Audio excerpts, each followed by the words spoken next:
Look at this. Look at this. People actually believe that there is a car floating around out in space. Well, I think it looks so ridiculous and impossible.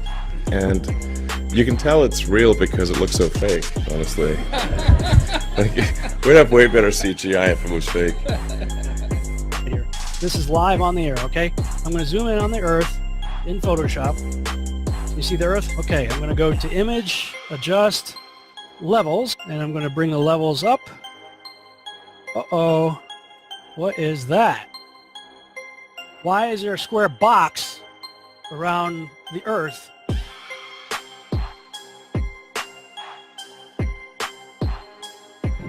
It is Photoshop, but it's has to be. It is Photoshop, but it's has to be. It is the world that has been pulled over your eyes to blind you from the truth. What truth? That you are a slave, Neo. Like everyone else, you were born into bondage, born into a prison that you cannot smell or taste or touch. A prison for your mind.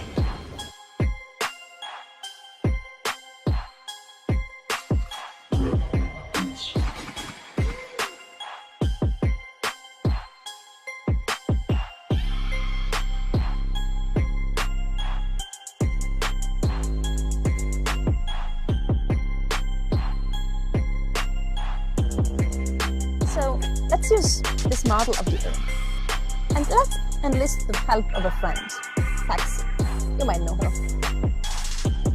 Next segment, I'm going to show you how NASA grabs objects in 3D space, rotates them around, manipulates them. They can do this with water, with cloth, anything. And the cool thing about it is we can take what they're doing, what they're seeing with their contact virtual reality augmented lenses and put that on a separate video layer live.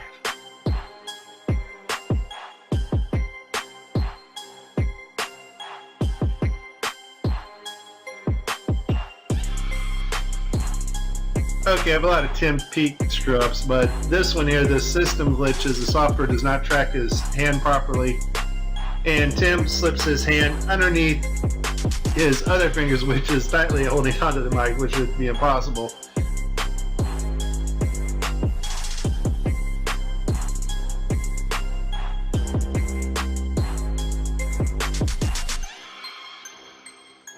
You can tell it's real because it looks so fake, honestly. Like, we'd have way better CGI if it was fake.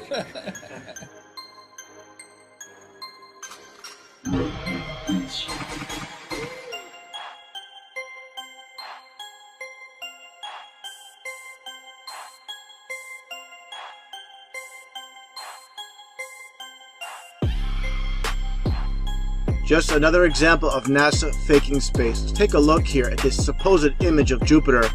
Nothing more than CGI fakery. The supposed auroras. Again, at NASA's official website where it states Hubble captures vivid auroras in Jupiter's atmosphere. Here's the problem. The date of June 30th, 2016. Now take a look at this. Another so-called official image of Jupiter. This one's from back in 2014. You see the problem here? Now let's take a closer look at the supposed two images provided from NASA of Jupiter. All the clouds are in the same exact position. Here's a side-by-side. People can't see what's taking place here with NASA. Nothing more than fakery. I mean, give me a break. This is a complete insult. If you have a brain in your head,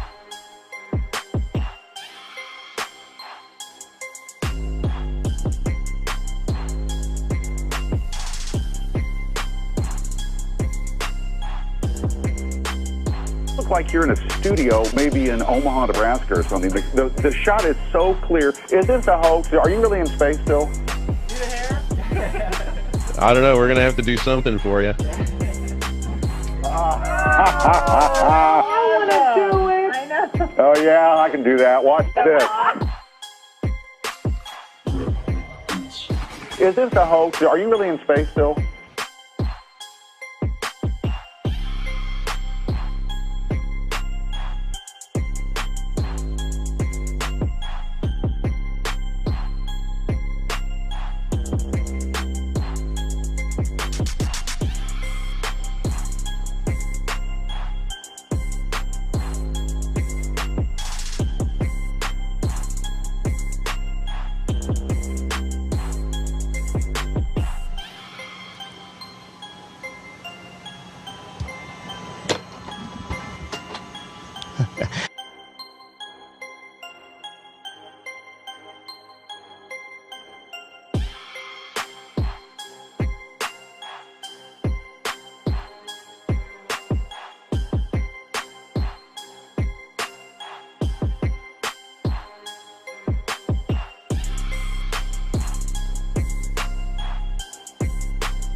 Can you do a somersault right now?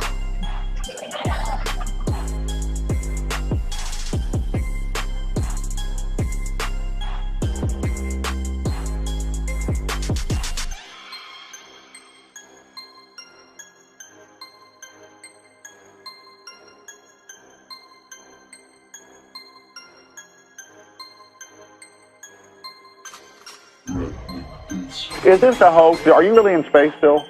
See the hair? See the hair?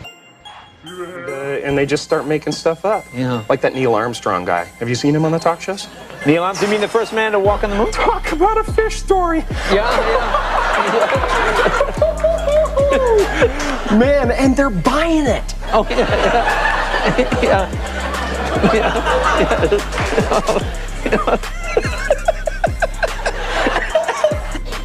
So many times during spacewalks outside the International Space Station, we can see air bubbles rising up. Can you touch on how there are air bubbles in space? Can you be more specific? Air bubbles?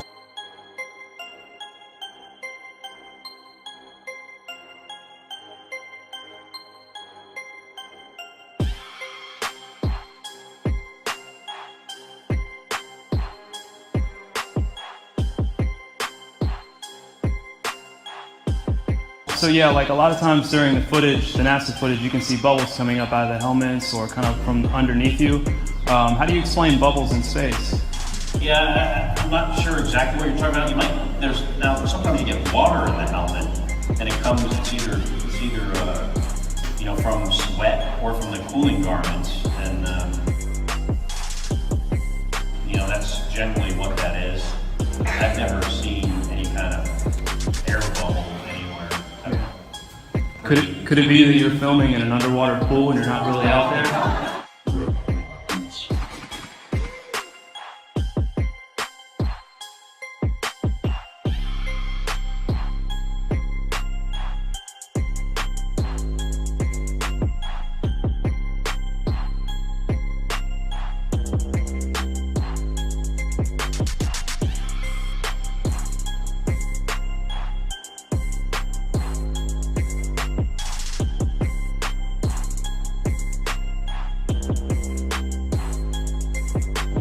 Let me tell you why you're here. You're here because you know something. What you know you can't explain, but you feel it. You felt it your entire life, that there's something wrong with the world. You don't know what it is, but it's there, like a splinter in your mind, driving you mad. You're a coward and a liar and a thief.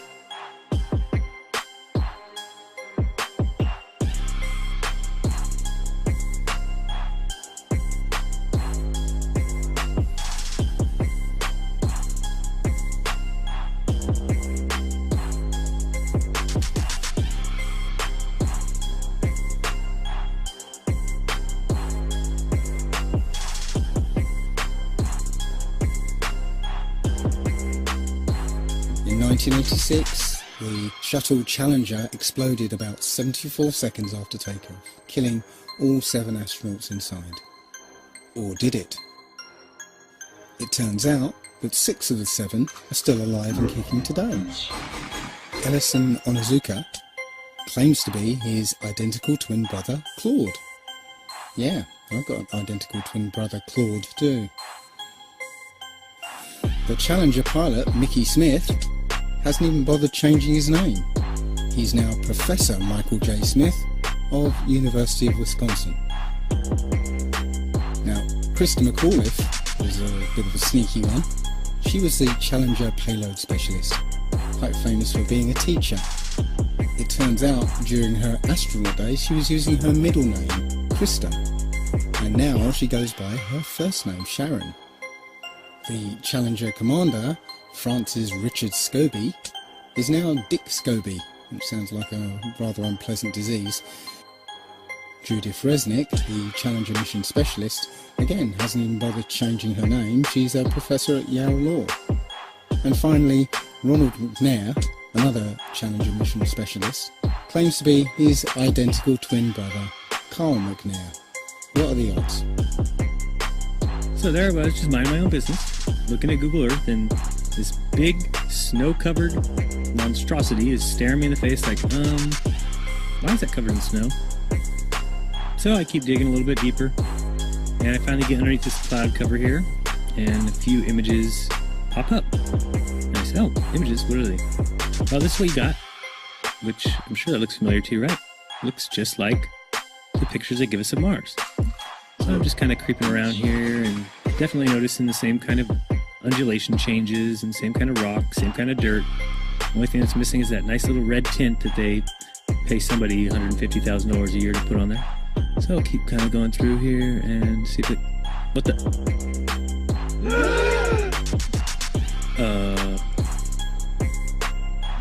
Yeah.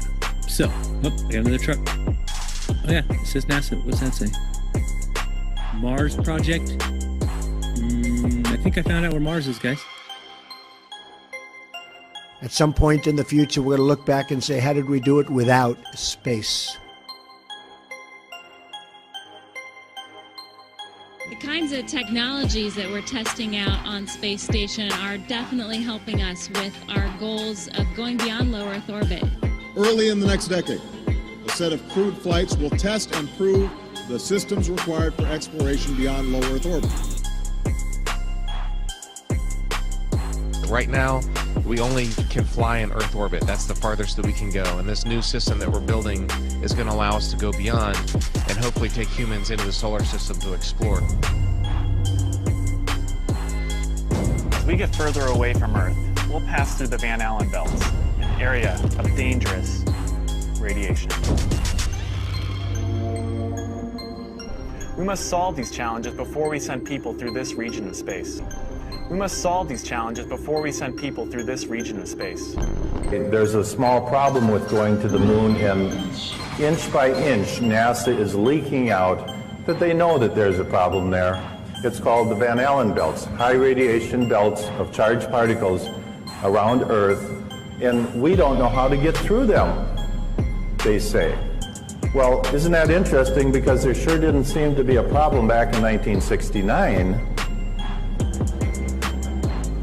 The moon landing stopped in 1972 and we haven't been back. We haven't been beyond the Van Allen belts. NASA admitted that it had lost the original footage of man's first steps on the moon. Go to YouTube and watch A Funny Thing Happened on the Way to the Moon.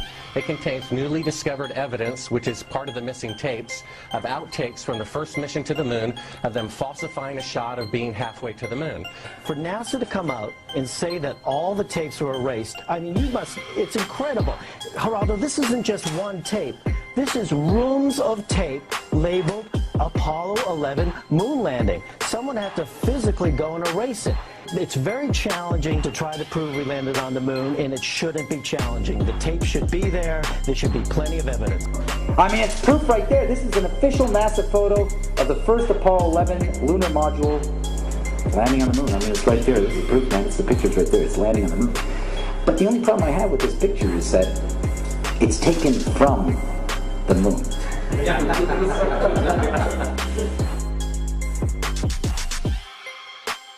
People who believe they saw the landing on the moon because they heard it on the radio.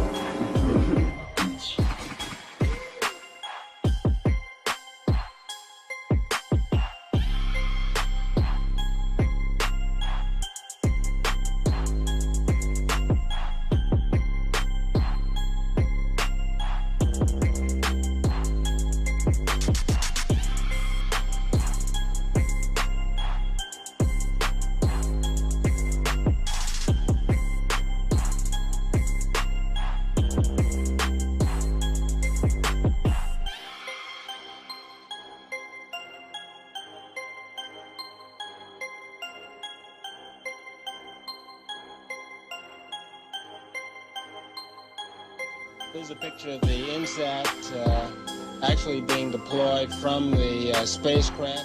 Did you see it in the background? There was a guy in the background, man. I'm not kidding you. You can't deny that that's someone in the background. There's a guy moving in the background.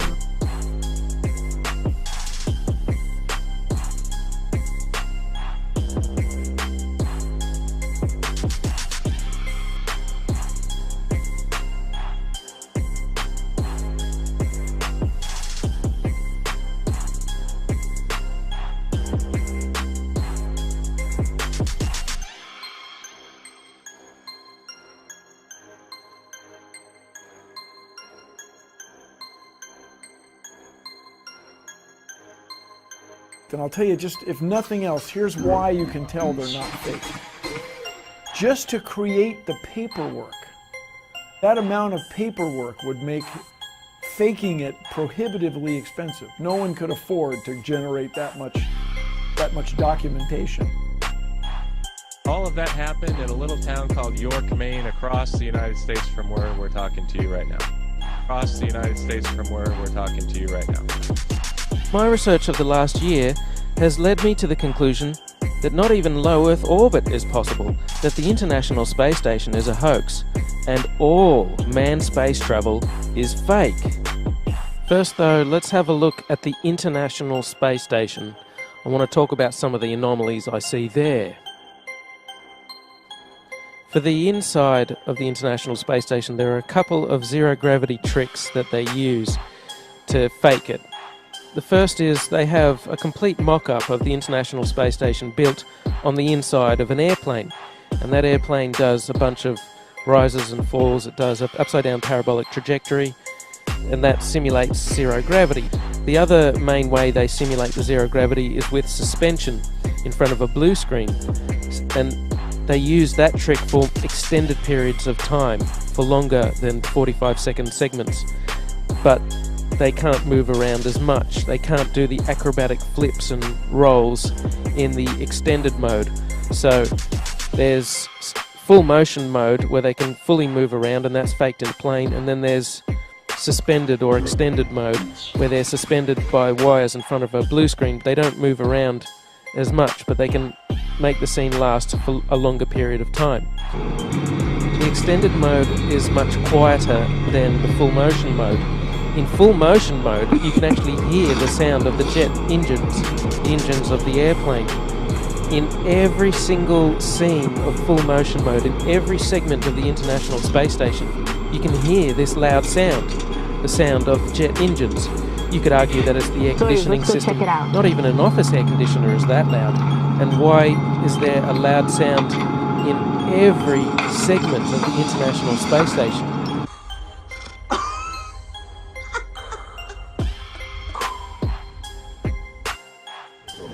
Mr. Armstrong bought several ABC Digital. Wanted to give you the opportunity to swear on the Bible that you walked on the moon. Will you put your left hand on the Bible and swear to God that you walked on the moon? You have $5,000 cash. You can give it to charity if you swear on the Bible that you walked on the moon. Please I have the tape. That'd be fine. Why don't you swear to... Why not? Why won't you do it?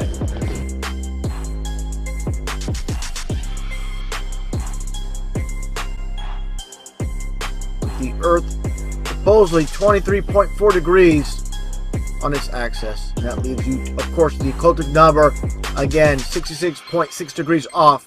Well, Earth is supposedly orbiting around the Sun at 66,600 miles an hour. This is going to be a very important video for those that can't comprehend the mass deception when it comes to so-called space exploration. You know, there's many people that are dead asleep and believe NASA, and even those that might question NASA say, well, even if NASA's lying, what about all the other space agencies throughout this world? Well, again, this is exactly what this video is about. Not only exposing NASA, but all the other space agencies. The main players are, of course, NASA itself and also the European Space Agency. Let's get right to it. I'm going to show this clip a little bit later on, but I want to start off first showing this Italian so-called astronaut. And this is going to blow away a lot of people what they're going to see here. And this is a very difficult video to find. This footage, it's been basically scrubbed off YouTube. And let's just take a look here. As this, again, Italian astronaut is fiddling with this, I believe it's some type of clip with the wire attached to it. Take a look at what happens here. He drops it. Again, take a closer. I'm going to get a little bit of a close-up. He just turns around there. He just turned around. Let's back that up there a little bit. He's like, oops, this is not supposed to happen. And just take a look at him turn around. And again, while the clip drops, he turns around. And let's take a closer look here. Oh, there he dropped it. Supposedly in outer space. Give me a complete break. Another close-up. And I wonder what the people that believe in space travel are going to say about this. Of course, there's going to be some that are going to be shocked and they're trying to rationalize what's taking place. Now, there's going to say, hey, wait a second. This is not supposed to happen. Again, let's take a look. What a complete joke. And again, he turns around. Now, let's take a look here. I'm going to put pause here for a second. This is a Dutch astronaut, and they call them astronauts for a reason, because they're not in space with the astronaut. Let's play this clip here as this guy fiddles and diddles with a screw, and it drops. Let's take a look. Interessante systemen. Hier achter deze panelen wordt de urine opgevangen. Now take a look. And you heard it drop. You heard that screw drop and he looks down. Okay, let's play that again. He's looking for it, he's searching for it. There you go. You got two. And again, this is the main point. Like I stated, you have not only, of course, with NASA, I'm going to show this ridiculousness a little bit later. You have NASA, you have this goofy Italian astronaut, again with the European Space Agency, more like the European Studio Agency, with all this conducted in a studio. And again, this Dutch astronaut as well, with the screw dropping. Let's just watch it one last time. And there you go. So again, the relevance here is the so-called international space community, the explorers of space, supposedly, they're all doing the same thing. They're all faking space. And again, this is vital for those that haven't seen it. With these goofballs, let's just back up here a little bit actually, with this interview being conducted, and just take a listen, and again, just focus on this one female here with the hair and what takes place here. But again, listen to the person conducting the interview. And the question he asked, of course, he's not asking this on his own. He's told to ask this. And again, it's complete mockery. Take a look and take a listen. Like you're in a studio, maybe in Omaha, Nebraska or something. The shot is so clear. Is this a hoax? Are you really in space still? See the hair? Yeah, see the hair. Again, let's get a close-up of the hair. And obviously, this is, look at that smile first off. Just, you know, she knows she has so many people fooled. And they're just, this is again, duping the light where they just get off on fooling the public. And obviously, again, look at that hairspray, you know, all brushed up, combed up, and just complete ridiculousness. Now let's get back to this interview. And another point I want to make, let's get right here.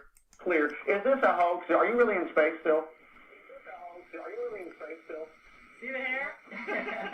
I don't know. We're going to have to do something for you. Now watch this guy with the U.S. Marine Corps t-shirt and take a look at what he does. Again, all smoke and mirrors. And then he pulls on a wire right here. Oh, yeah, I can do that. Watch this. This guy here is obviously on a harness. And again, smoke and mirrors is all they're doing. And watch these two in the back do their flip. And look at her hair. Doesn't change. Standing straight up. And going upside down the same. Now it's key what he says here. Take a close listen to what he says here. Again, the mockery never ends. I think Sandy's hair is pretty much a dead giveaway. Yeah, like he said, Sandy's hair is pretty much a dead giveaway, meaning they're faking this, you know, and they're not, you know, they know there's so many people out there that just love the idea of outer space, and they're basically going to, again, rationalize and why this is not fake. But again, this is, you know, for people that, you know, have half a brain, they should be able to see exactly what's going on here. And if people don't question this, you know, they're not going to question anything they're told. They're just basically mind controlled. Now let's get into the aspect again, talking about this being an international deception, as I showed earlier with the Italian astronaut and the Dutch astronaut, as you see here. Now let's take a look here at the logos. Of course, you see here with NASA, and of course you see which looks like almost like a serpent's tongue.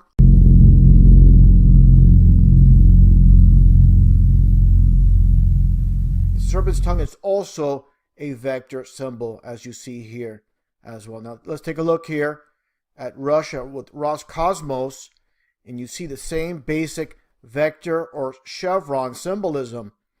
Take a look at this image here. Basically, a vector or chevron, one of the same. Basically, the variants, as you can see here. When it comes down to, all these so-called space agencies are using the same logo with, again, the chevron. This is China, as you can see. This is India. Okay? And you have Japan. And you see the vector symbolism. Also, with subcontractor with NASA, you have Lockheed Martin. And you clearly see the broken pentagram or the chevron. This is duality when it comes to Freemasonry. Sometimes it's not just the one symbolism. There's dual symbolism. Again, it's all about Masonry. And I find it interesting with Russia and the so-called space station mirror. Here's a patch. And basically, it's a mirror image of NASA's subcontractor, Lockheed Martin, with the reversed 2 chevrons.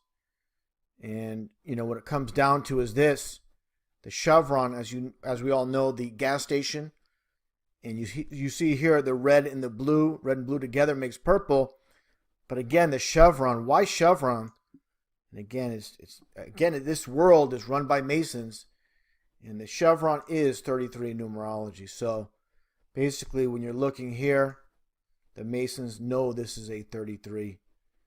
And what it comes down to with this world, this mass deception, and this quote by Manly P. Hall, a very famous Freemason, absolutely no hero, but definitely speaking the truth here.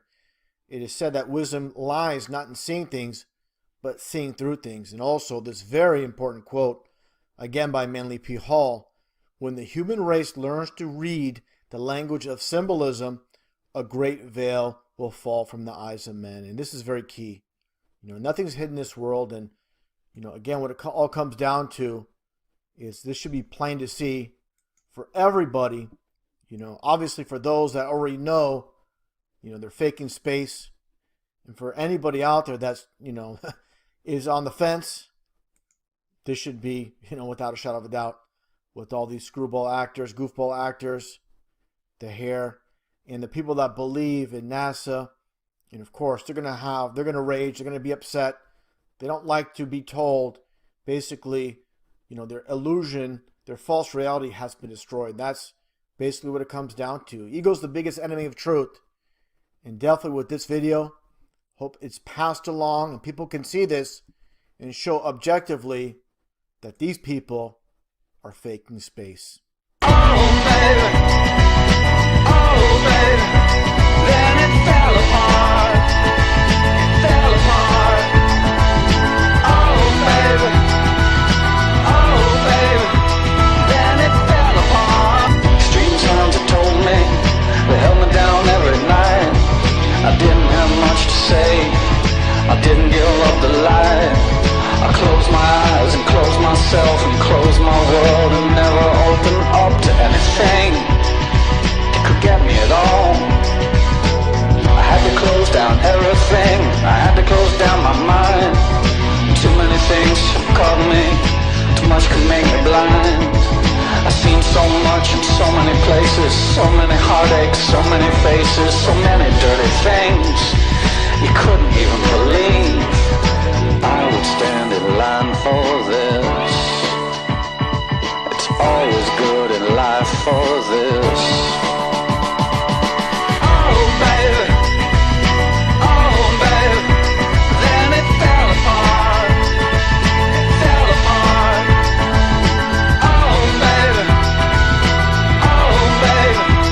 Then it fell apart. It fell apart. Oh, baby. Oh, baby.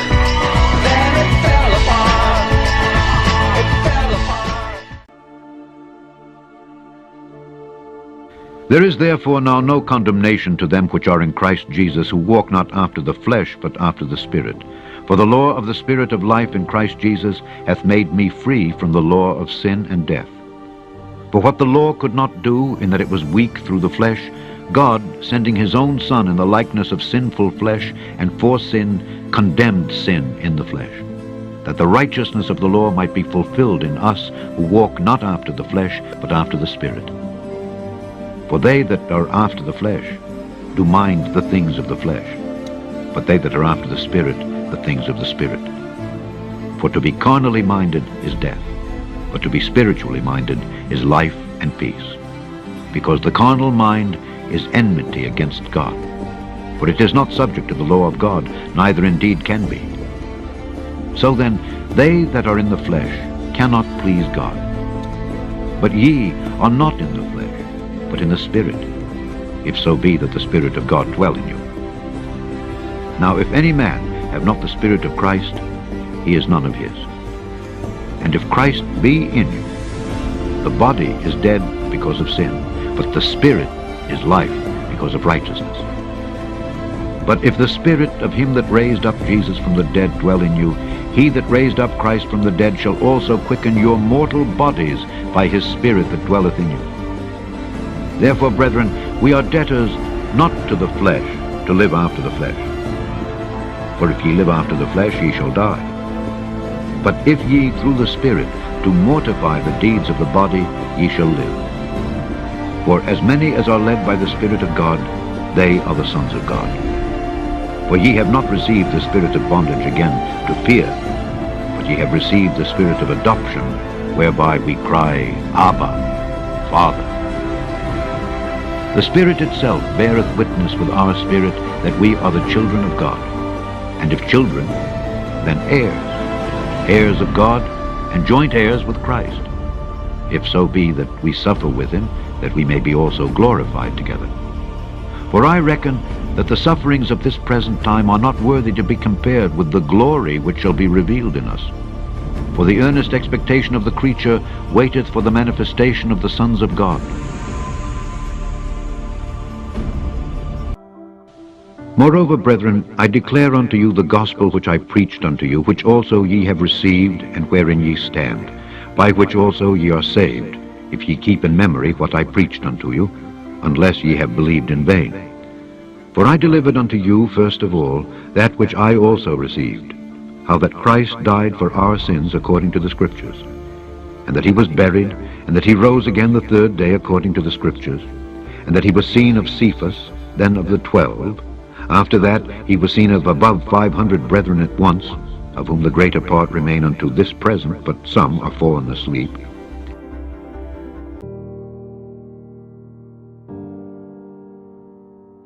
For the preaching of the cross is to them that perish foolishness, but unto us which are saved it is the power of God. For it is written, I will destroy the wisdom of the wise, and will bring to nothing the understanding of the prudent. Where is the wise? Where is the scribe? Where is the disputer of this world? Hath not God made foolish the wisdom of this world? For after that in the wisdom of God the world by wisdom knew not God, it pleased God by the foolishness of preaching to save them that believe. For the Jews require a sign, and the Greeks seek after wisdom. But we preach Christ crucified, unto the Jews a stumbling block, and unto the Greeks foolishness. But unto them which are called, both Jews and Greeks, Christ the power of God and the wisdom of God. Because the foolishness of God is wiser than men, and the weakness of God is stronger than men. For ye see your calling, brethren, how that not many wise men after the flesh, not many mighty, not many noble are called. But God hath chosen the foolish things of the world to confound the wise. And God hath chosen the weak things of the world to confound the things which are mighty. And base things of the world, and things which are despised, hath God chosen, yea, and things which are not, to bring to naught things that are, that no flesh should glory in his presence. But of him are ye in Christ Jesus, who of God is made unto us wisdom, and righteousness, and sanctification, and redemption, that, according as it is written, He that glorieth, let him glory in the Lord.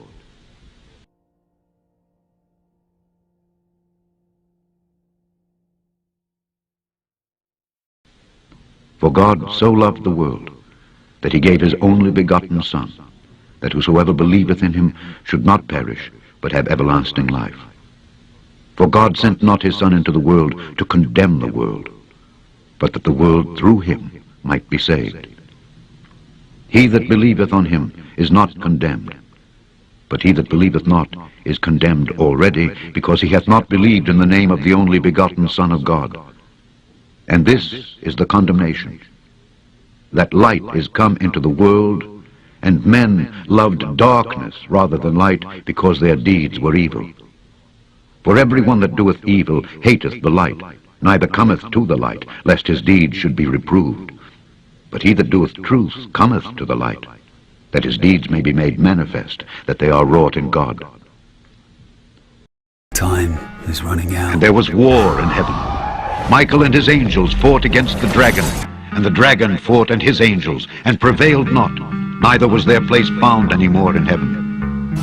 The great dragon was cast out, that old serpent called the devil and Satan, which deceiveth the whole world. He was cast out into the earth, and his angels were cast out with him.